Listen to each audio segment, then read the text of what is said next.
going to see Charlie St. Cloud, the new Zac Efron movie.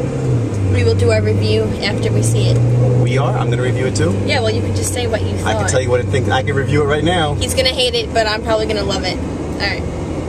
Be back after the movie. We just got out of Charlie St. Cloud, and I didn't love it. I actually really didn't like it that much. There was no plot line. He had sex with a ghost. I didn't really like it.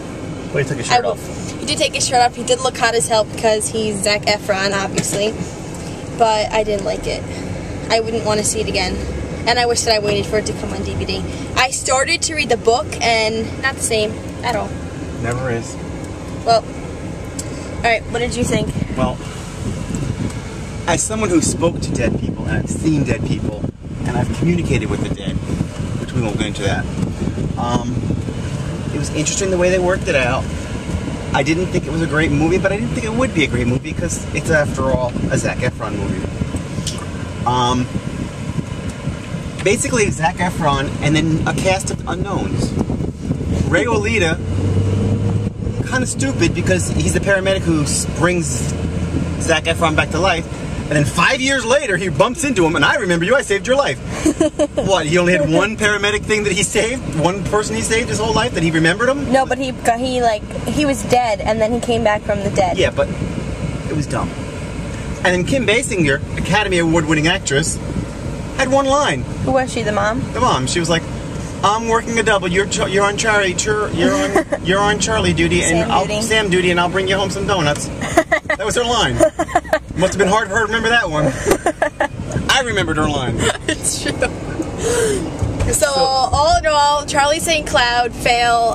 Zac Efron, win as usual. But the movie was not good. He had sex with a ghost. I said that already, but like, you can't have sex with a ghost. That was fucked up.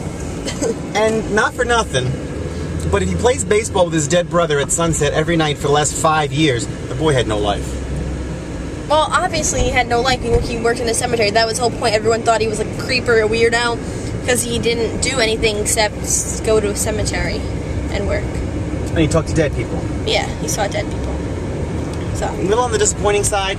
Again, Zac Efron movie, it shouldn't have been that good. But I'm really disappointed because I thought it was going to be good. And usually I love movies like that, but I didn't like it. There was, like, really, what was the plot? Like, I don't really think there was, like, a distinctive plot. It was pretty dumb. So leave in the comments what you thought of the movie. Hopefully you liked it a little better than we did. Hopefully we didn't spoil it by telling you the whole movie. Whatever. I hope you saw it already. Because it wasn't that great. But it wasn't terrible. I mean, it wasn't the worst movie I've ever seen. It wasn't the worst movie I've ever seen, but I wouldn't want to see it again. You know, and on a footnote, thank God he didn't sing. I like when he sings. But his hair and his teeth look good. And his eyes. He wore like blue and green the entire movie. He wore blue in every scene. So his eyes looked great. Except when he's having sex with ghosts. Then yeah, what was... He said he had sex with a ghost. Oh, Zac Efron. But Vanessa Hutchinson wasn't in, so I'm happy. Alright, that's enough for this movie review. Leave a comment what you thought of Charlie St. Cloud.